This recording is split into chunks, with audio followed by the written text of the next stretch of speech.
Yo creo que tenemos que fundamentalmente poner acentos en lo que se ha dicho. Y yo voy a poner 3 grupos de acento, uno sobre la crisis como tal, otro sobre los rumbos de salida y otro sobre los desafíos. Algunos desafíos para América Latina y algunos para el mundo. Con respecto a la crisis como tal, yo creo que estamos en presencia de una crisis no mundial, todavía la crisis no es mundial. Vamos a crecer 3% en el mundo, 2,5%, 3%. Es decir, la crisis no existe en América Latina, ni existe en Asia, ni existe en África, ni existe en Oceanía. Existe fundamentalmente Atlántico Norte y Japón, Estados Unidos y tampoco en toda Europa. Es una crisis muy asimétrica, ¿verdad? El norte de Europa está en un ritmo y el sur de Europa en otro. Pero sí tenemos una crisis que podría convertirse en mundial y eso lo veremos al final de nuestras reflexiones. Creo que estamos en presencia de algunos rasgos de esa crisis que fueron señalados muy bien. Quizá el primer rasgo es la profundidad de la misma. El segundo rasgo es que estamos en presencia en mis largos años, trabajando con crisis desde el 82 aquí en México hasta el 2002 en la Argentina, los viví todas, con distintos sombreros, pero intensamente, y no desde la platea, desde el escenario. Y yo les puedo decir que es la primera vez que veo 2 cosas que impresionan. Es la primera vez que yo veo a Estados Unidos discrepando con Europa. Importante. Y la segunda vez es que veo una discrepancia entre el norte de Europa y el sur de Europa en las dimensiones en que está ahora. Eso coloca un rasgo muy especial y muy peligroso a las crisis, sobre todo cuando está hablando de 2 puntales como son Europa y Estados Unidos, que son casi el 50% del Producto Mundial y son las bases del capitalismo mundial. El otro rasgo importante es que esa crisis se está convirtiendo en una crisis perfecta. Los gobiernos no invierten, los bancos no prestan, los consumidores no consumen y el mundo se está encogiendo. Entonces, claro, el mundo como en comercio internacional se estaría encogiendo. Esto hace que, como se ha dicho acá y lo dijo Carlos Slim esta mañana, estamos no tanto un cambio, no tanto una época de cambio, un cambio de época, más estamos volviendo a lo que ha sido el rasgo central del mundo en los últimos 200 años, que es la inestabilidad. Nosotros vivimos 30 años de una adorable estabilidad. Estábamos tan convencidos que manejábamos las cosas que hasta llegamos a creer que con una ecuación matemática se preveían los riesgos. Y así no fue. Esa entrada en la época de inestabilidad es importante que la pensemos todos, los que están en la acción política, los empresarios, porque hay que navegar en la inestabilidad con salvavidas muy distintos a las que venimos usando hasta ahora. ¿Qué sabemos y qué no sabemos en esa crisis? Sabemos algo, y ya se fue viendo, sabemos que esto va a durar, como duró la crisis del 30, donde realmente la integración de los mercados se dio a mediados de los 50, y que hubo en el medio, y que hubo en los 30, ¿verdad? Sabemos que esto va a durar, y sabemos, muy importante, que el mundo que llegaremos no es el que partimos, es otra economía, es otra sociedad, y son otras relaciones internacionales. Es otra economía porque está basada en la economía del conocimiento, afortunadamente, que ofrece oportunidades impresionantes, y con la emergencia de todo un mundo, el emergente que hoy ya está tocando el 50% del Producto Mundial. Entonces estamos en presencia de una nueva vigorosa realidad que abre enormes oportunidades a la civilización del futuro. Estamos en una nueva sociedad, sí, lo ha dicho muy bien José Miguel, una sociedad donde hay nuevos fenómenos, una nueva sociedad donde hay clases medias. En América Latina se habla que más 60% ya son clases medias. Una sociedad que incorpora la violencia como un fenómeno, un desafío permanente en la vida de la gente. E incorpora un nuevo elemento que también lo mencionó Insulza, que es que empiezan a aparecer las mayorías queriendo intervenir mucho más en la sociedad. Y eso desafía la política, la economía, la sociedad. Una sociedad vigorosa, pero con muchos problemas que nos obligan a repensar cómo administrar y cómo movernos en esa sociedad. Y unas nuevas relaciones internacionales, que eso realmente es muy importante y que es clave para sacar de conclusión de la mañana de hoy. Es decir, el mundo del pasado fue un mundo bipolar, y ahora vamos a pasar al mundo multipolar. Es mucho más peligroso el mundo multipolar. Cuando se ponían de acuerdo Washington con Moscú, respirábamos todos. Pero hoy en día hay que poner de acuerdo a Washington, a Alemania, a Inglaterra, a Francia, a China, a la India, a Brasil. Ese mundo multipolar va a ser muy difícil de administrar. Bien lo sabe Europa, que fue multipolar por 800 años e inventó todas las guerras. Es decir, cuando hay mundo multipolar hay muchos riesgos, y eso implica un desafío de construir un nuevo conjunto de relaciones internacionales que son realmente muy importantes para vivir en paz.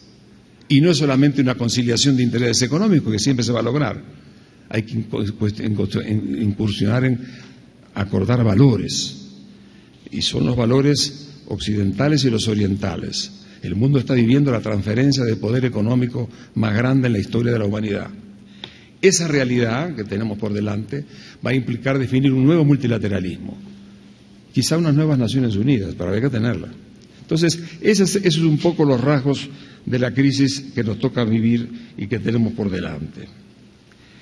El segundo elemento que quería destacar era el problema, y también con lo anterior, que no sabemos.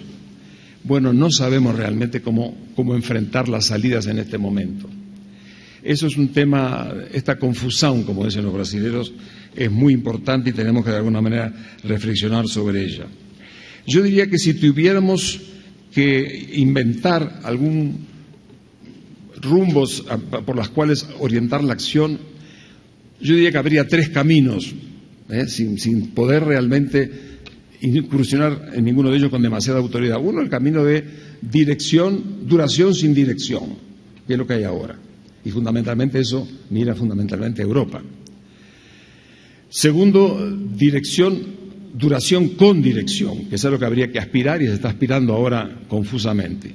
Y lo tercero es el caos, que es la opción que mencionaba Ocampo, el hecho de que se interrumpa el euro y que la Unión Europea como tal haga crisis fundamental.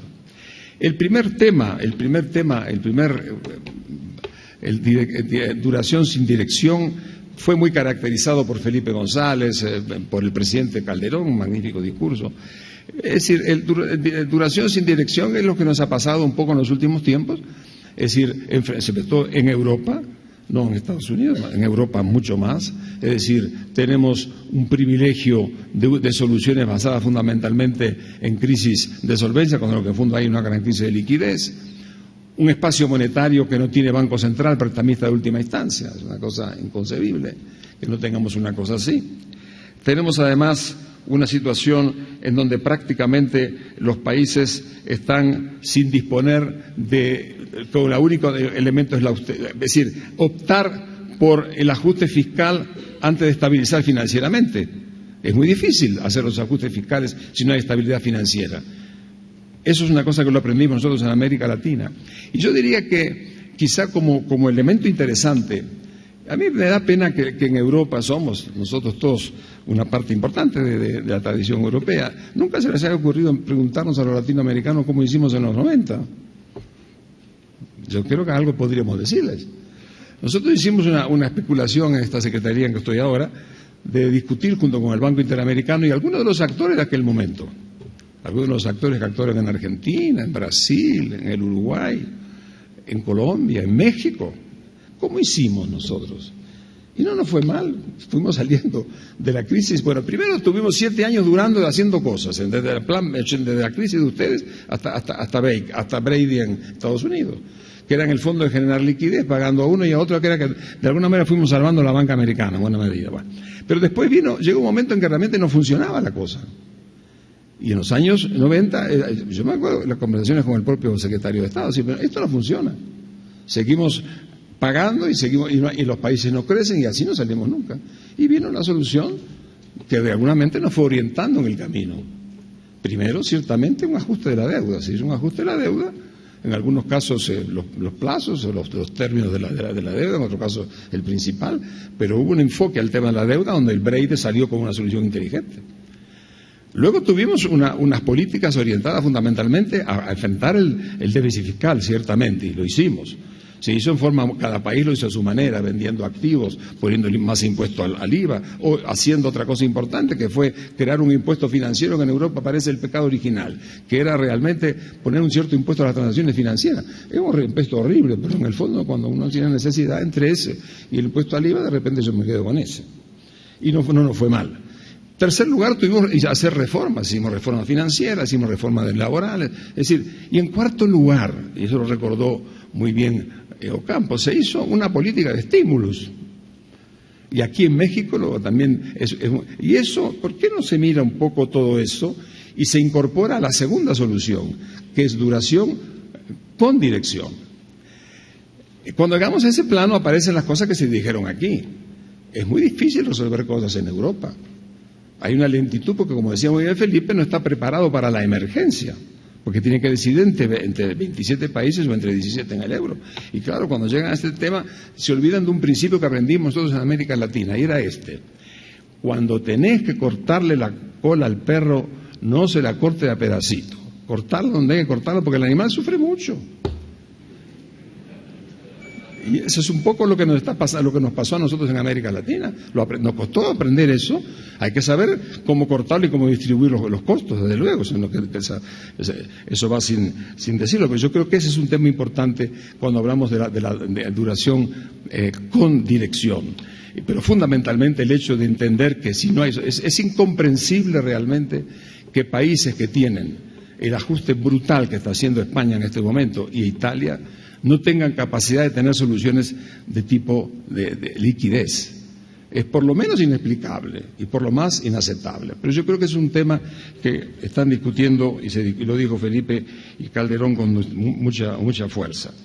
El tercer elemento es lo que decía muy bien también Ocampo. Ciertamente, si entramos en un momento en donde se hunde el euro, esto es un golpe muy importante para la economía mundial y podemos entrar en la recesión mundial.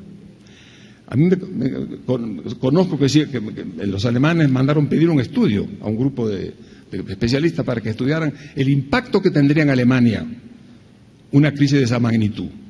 Y ese grupo determinó que entre 10 y 20% caía del producto. Es decir, yo no quiero ni pensar el incendio que eso sería. Yo espero que antes de llegar a eso tengamos un poco el sentido común de no precipitar las cosas a ese nivel. Entonces, esos serían un poco los tres caminos. No hay una respuesta clara a la pregunta que hace la agenda. No sabemos, en el fondo estamos orientándonos y tratando de hacer pie en lo que hemos hecho en el pasado algunas regiones, y ojalá que se pueda mirar. Y en segundo lugar, tratar de pensar que si no hay restauración en la solución de duración con dirección de ciertos principios comunitarios basados en el sentido común y la experiencia pasada, las cosas pueden ponerse muy feas. Tercera área de reflexiones, que es el tema de algunas reflexiones para América Latina y algunas reflexiones para el mundo. Con respecto a América Latina, el impacto ciertamente nos toma mejor, no tanto mejor como en el 2009, pero estamos mucho mejor, casi 800.000 millones de dólares de reservas. Son cifras de Walt Disney para nosotros. Mi generación, es una cosa que nunca hubiera imaginado, pero las tenemos. Eso es un colchón importante que no se puede despreciar. En segundo lugar, vamos a tener un impacto de comercio. El impacto de comercio de Europa no es tanto, 13% son las exportaciones a Europa, aunque el Mercosur fundamentalmente es más del 20%. Pero ciertamente en la medida que tengamos el impacto de comercio que señaló Ocampo es cierto, y sobre todo a nosotros nos preocupa el tema chino, particularmente de Panamá para abajo, donde el tema de la presencia china es fundamental en el volumen exportador. En materia de sector financiero, hay una situación financiera, hay sectores financieros que están en este momento presentes de la banca internacional, pero es una banca sólida, una banca aburrida en algún sentido. No cometimos las grandes atracciones de la banca en los países del norte, sino que yo creo que hay ahí una reflexión importante, y me parece que en ese sentido hay una razonable tranquilidad de que el sistema financiero es hoy sólido, tanto de la banca extranjera como de la banca local. Y en tercer lugar, tenemos que pensar también, mirando hacia el futuro, que el problema fundamental es que en el mundo que vendrá de inestabilidad, navegar en convoy es mejor que navegar solo. La redefinición de la cooperación regional es muy importante, porque creo que es una forma de defendernos todos. El valor hoy en día del mercado interno, que también señalaba Ocampo, es fundamental. Estamos hablando de 7 y pico de trillones de dólares, creciendo. Entonces ahí hay un capital importante sobre el cual asentar muchas cosas para hacer, no para aislarnos del mundo, sino para hacerlo, ganar productividad y en ese sentido competir mejor en el escenario internacional. Eso con respecto a lo que podríamos llamar el caso de las preocupaciones a nivel de América Latina. No voy a hablar de todos los temas de competitividad, los temas sociales, de educación, porque todo eso no es el motivo en el día de hoy. Diré yo que la crisis nos lleva a reflexionar sobre esos 2 o 3 temas centrales en los cuales van. Y por último, alguna reflexión con respecto al mundo. Yo diría lo siguiente con respecto a los temas de carácter mundial, ¿no? Yo creo en lo primero, por lo que dije anteriormente, que tenemos que ir pensando en la sociedad del futuro, la gente joven sobre todo, tiene que ir pensando en que hay que construir una auténtica gobernanza real. El G20 es una etapa inicial, pero tenemos que llegar a construir una nueva gobernanza que refleje los poderes políticos del mundo, los poderes económicos del mundo, y que se sienta todo el mundo participando de acuerdo con su importancia relativa en lo que es ese mundo que vendrá. Yo creo que de alguna forma tenemos que pensar que la reintegración de los emergentes al poder, del poder mundial, es un tema de gran magnitud y fundamentalmente generar y fortalecer el multilateralismo. Pero es un multilateralismo que partió del año 45, es una maravilla el hecho de haber creado realmente una asociación de Naciones Unidas, o si no existieran había que recrearla de vuelta. El mundo tiene que creer en esto y para eso tiene que hacer realmente una refundación de las bases de la nueva gobernanza. Sistema financiero. Es un tema, yo también ahí he sido de todos los sombreros posibles, públicos y privados, y puedo tener cierta autoridad de la experiencia propia. Es cierto, todas las crisis comienzan por los lados financieros. Es cierto también que en los últimos 20 años el mundo financiero fue capaz de hacer ingenierías financieras absolutamente espectaculares y que aportaron mucho al crecimiento. Pero es cierto también, y hay que reconocerlo honestamente, que el sector financiero no bancario es hoy realmente un sector muy grande, desregulado y muy poderoso. Yo lo que digo es lo siguiente: hay una corriente creciente hoy en día de pensamiento, tanto político como técnico, que dice que quizá el mundo tiene un sector financiero no bancario demasiado grande. No precisamos tener un mundo financiero no bancario que es 30, 40 veces el sector de bienes y servicios del mundo. En fin, hay que repensar esto, es un desafío importante, pero está creciendo una idea que no se puede dejar de lado. El sector financiero tiene que formar parte del mundo en su integralidad, responder a los grandes objetivos políticos y sociales, y para eso el tamaño es un fenómeno que complica la vida. Es para pensarlo. Yo estoy cada vez más seducido por esta posición porque creo que las cosas que están pasando, lo que hemos visto en la generación de esta crisis, lo que hemos visto con el LIBOR el otro día, todo eso nos pone un poco nerviosos si realmente es posible construir una sociedad balanceada si no tenemos en cuenta ese tema. El tema comercial es muy importante, yo creo que hace bien haberlo reflejado el presidente Calderón y lo mismo lo acaba de poner ahora muy bien el amigo Campo. Y yo diría, viviendo en Europa, yo no puedo dejar de reconocer y valorar otro tema que es fundamental, el tema del empleo. En los años 30 el tema del desempleo fue un poco el precipitante de tantas cosas. Hoy tenemos un serio problema en materia de empleo. Hay 75 millones de jóvenes desempleados, en el mundo 200 millones de jóvenes que viven con menos de $2, pero sobre todo con una juventud que, a diferencia de la juventud del pasado, la juventud es la edad dorada de la vida, que es la edad de la aventura, hoy en día tenemos una juventud con miedo. Uno, el miedo a morir, porque toda esta violencia que hay en el mundo, los que ponen los cuerpos son los jóvenes. Los grandes muertos son la gente joven. Y lo otro que es grave, que yo lo percibo en las calles de Europa, el miedo a sobrar, a que no haya una sociedad en la cual realmente uno puede insertarse. Esos miedos ya están haciendo carne. El mundo no puede vivir con una Europa donde hay países que de cada 2 jóvenes hay 1 desempleado. Es un desafío muy grande, estructural y coyuntural, no es un tema fácil, pero yo tengo la impresión de que en ese concepto de la juventud, una juventud que tiene miedo a morir y a sobrar, no podemos construir realmente un futuro como quisiéramos tener. Y por último, por supuesto, todo esto va a llevar a un nuevo modelo. Yo soy optimista porque incluso dentro de los grandes temas, como el tema del clima, como el tema de los avances en la utilización de las nuevas tecnologías, hace pensar que el hombre siempre ha superado a través del ingenio y la voluntad los problemas que tiene en el presente. Pero hay que trabajar todos juntos y los peligros son muy grandes y es bueno que seamos conscientes que esa nueva etapa todavía está por mostrar su última cara. Muchas gracias.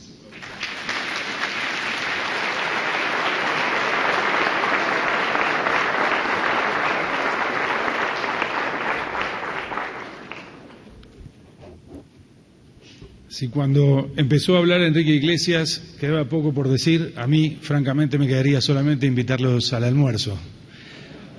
Pero voy a hacer un esfuerzo por cumplir en un plazo breve con el pedido del presidente Sanguinetti, identificando algunas balizas, algunas señales que nos indiquen por dónde va el camino, cuál es el rumbo en este cambio de época. ¿Por qué estamos cambiando de época? Hoy hablamos a la mañana, el ingeniero Slim, el presidente Sanguinetti remarcaban que es una época de cambios, un tiempo de cambios y que estamos viviendo un cambio de época.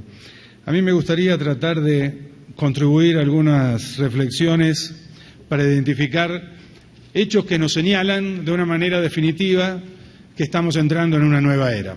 El primero, y es un hecho al cual se ha hecho alusión de distintas maneras esta mañana, es que desde mi punto de vista lo que se ha acabado con la crisis financiera internacional es el superciclo de deuda al que apelaron las economías más desarrolladas, pero también las economías emergentes, durante 2 o 3 décadas de crecimiento sostenido y balanceado.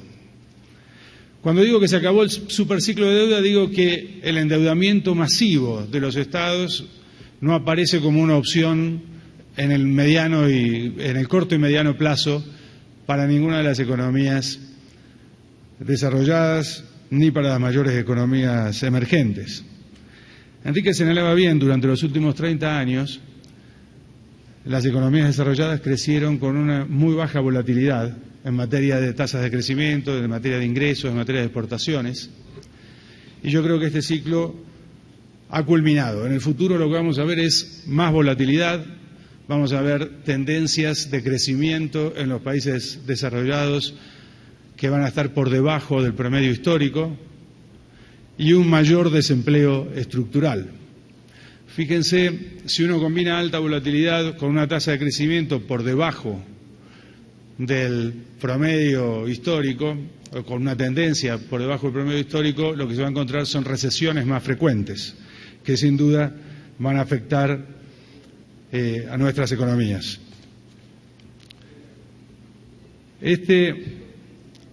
Esta situación ofrece una oportunidad para los países emergentes, una oportunidad que los países emergentes ya están aprovechando en alguna medida, porque la primera reacción del mundo financiero es moverse allí hacia donde está el crecimiento. Y ese es tal vez el segundo hecho que quiero remarcar. Hoy los países emergentes no solo están tocando, como decía Enrique Iglesias, casi el 50% del Producto Bruto Global, sino que además representan el 70% prácticamente del crecimiento de la economía global en nuestros días.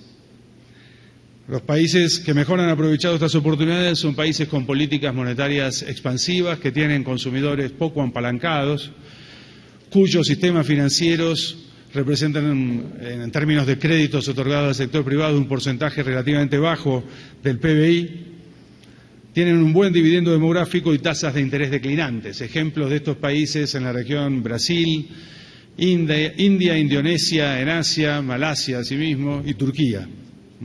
Ellos ya han estado experimentando unos fuertes flujos financieros que ingresan a corto plazo, y como esas mismas condiciones que los atraen son la base para una burbuja en el futuro, estos países han respondido acumulando reservas, ajustando su política fiscal y reduciendo la tasa de interés. Pero hay un hecho más que me parece que convierte a los países emergentes en una oportunidad en este proceso en el que está cambiando la época. Aun cuando, y este es uno de los pocos datos tal vez que no mencionamos esta mañana, aun cuando los países emergentes representan prácticamente el 50% del Producto Bruto Global, el valor de capitalización de mercado de sus empresas solo representa un 14% del valor global de capitalización de mercado en el mundo. Fíjense, hay casos realmente impresionantes. China representa 15% del Producto Bruto Global y sus empresas representan solo el 2% del valor global de capitalización de mercado. Estos datos muestran que hay verdaderamente una oportunidad. Hoy Estados Unidos representa 22% del Producto Bruto Global y el valor de capitalización de sus mercados está cerca del 44%.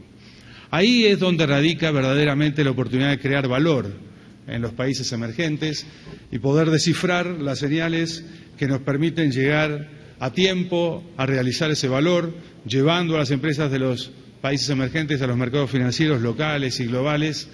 Representará en el futuro próximo un elemento de competencia extremadamente importante.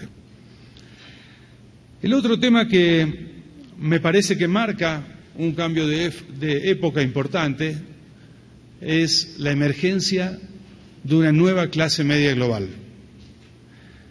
De alguna manera hoy hemos mencionado el dividendo demográfico. En distintas intervenciones hoy, los expositores, los oradores que me precedieron mencionaron la importancia del dividendo demográfico, y vaya si la tiene, ¿no? Por ejemplo, para tomar el caso de China, la población en edad de trabajar en China pasó de un 46% en el año 75 a un 65% en nuestros días. 2/5 de la población de los países emergentes viven en países que tienen una tasa de fertilidad por encima del 2.2%.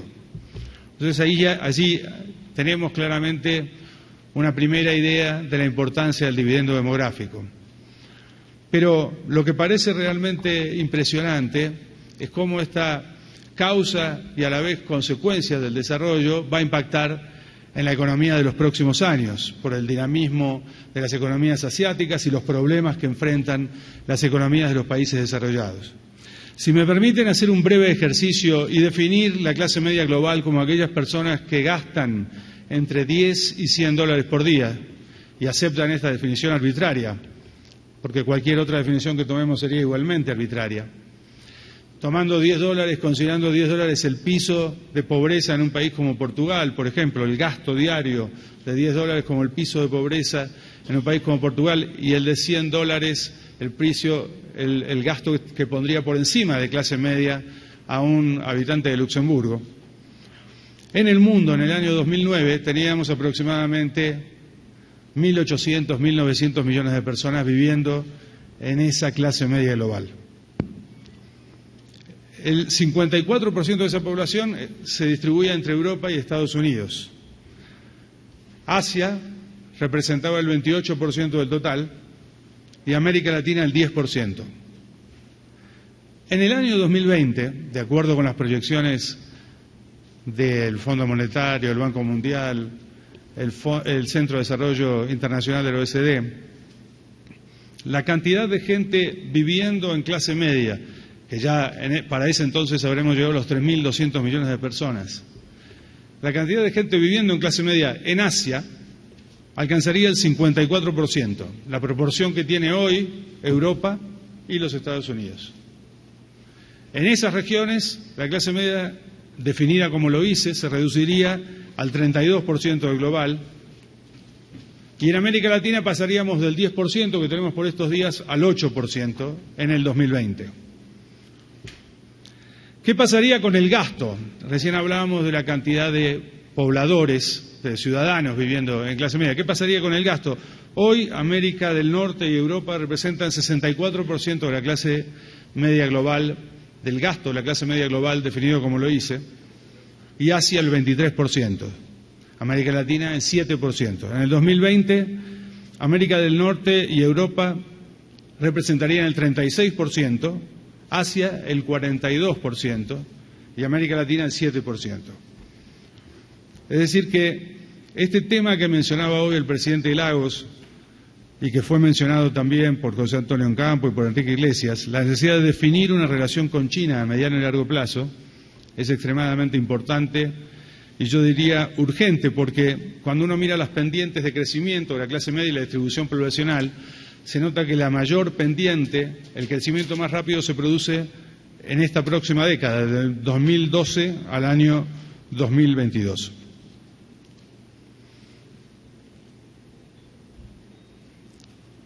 En mérito al poco tiempo que tenemos, voy a obviar algunas otras menciones que iba a hacer, pero que ya han sido mencionadas por otros oradores, y voy a quedarme con estos tres comentarios entonces.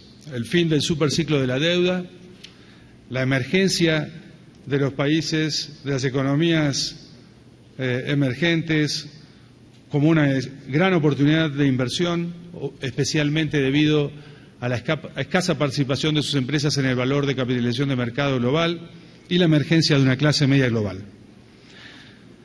Yo creo que estos tres elementos sintetizan bien algunas señales que pueden definirnos en qué rumbo podría moverse el mundo y en qué rumbo deberíamos buscar nosotros. Pero, por supuesto, me resultó más fácil cuando preparaba la presentación identificar dudas acerca de si ese rumbo se va a materializar. La primera de las dudas tiene que ver con el aumento del proteccionismo y el grado que alcanzará la crisis financiera en Europa. Sin ninguna duda, definir de una manera clara un mecanismo de gobernanza global en un mundo semiglobalizado o inclusive globalizado extremadamente por regiones y muy poco globalizada en otros, en mi opinión, es un desafío muy importante para la comunidad internacional. En mi experiencia en el sistema multilateral y luego trabajando en el sector privado, me resultó evidente que el gran esfuerzo por promover la globalización y la integración de los mercados ha convertido al mismo concepto de regulación en un elemento antagónico de la globalización y la integración de los mercados. Bueno, yo pienso, y la duda que tengo es si en los próximos años lograremos revertir esa idea de que la globalización significa ausencia de regulación. Yo creo que justamente estos problemas que vivimos nos muestran que en el futuro, para que la globalización prospere, necesitaremos más intervención y más regulaciones de los Estados. Les doy un ejemplo sencillo que se me ocurrió a raíz de un viaje que hice recientemente con el caso del mercado del arroz. El precio del arroz ha estado sometido a fuertes fluctuaciones y una enorme volatilidad en los últimos años y participé de un debate donde se discutía si había que liberar el mercado internacional o si había que regularlo con precio de sostén. La verdad es que solamente el 5% del arroz que se produce en el mundo se comercializa a través de las fronteras. Es muy probable que haga falta hacer las dos cosas: pensar en establecer precios de sostén y al mismo tiempo aumentar la integración comercial de los mercados que producen este producto. Esta nueva forma de gobernanza implica un gran desafío para los Estados. Y voy a concluir con esta reflexión que tiene, en mi opinión, un enorme peso cuando analizamos la capacidad de América Latina de aprovechar las oportunidades que nos brinda este cambio de época o sufrir las consecuencias de los cambios que tienen lugar en el sistema económico internacional. Yo creo que América Latina ha llegado relativamente tarde a un proceso de desarrollo social y político de un concepto de democracia que integra libertad e igualdad. En los últimos años se ha progresado mucho en esta materia, pero todavía el progreso se basa en transferencias desde el sector público, en términos de ayuda a los sectores marginales, y hace falta mejorar extremadamente la fiscalidad y la integración de los sistemas políticos con las necesidades de los ciudadanos.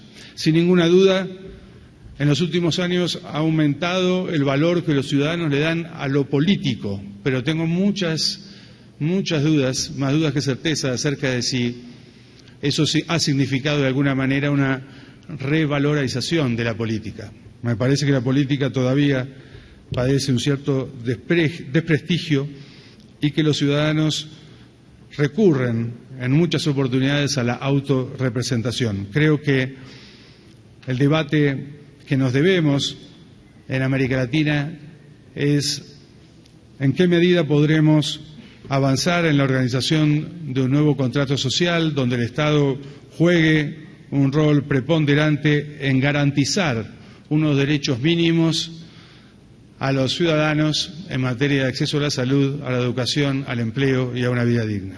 Muchas gracias.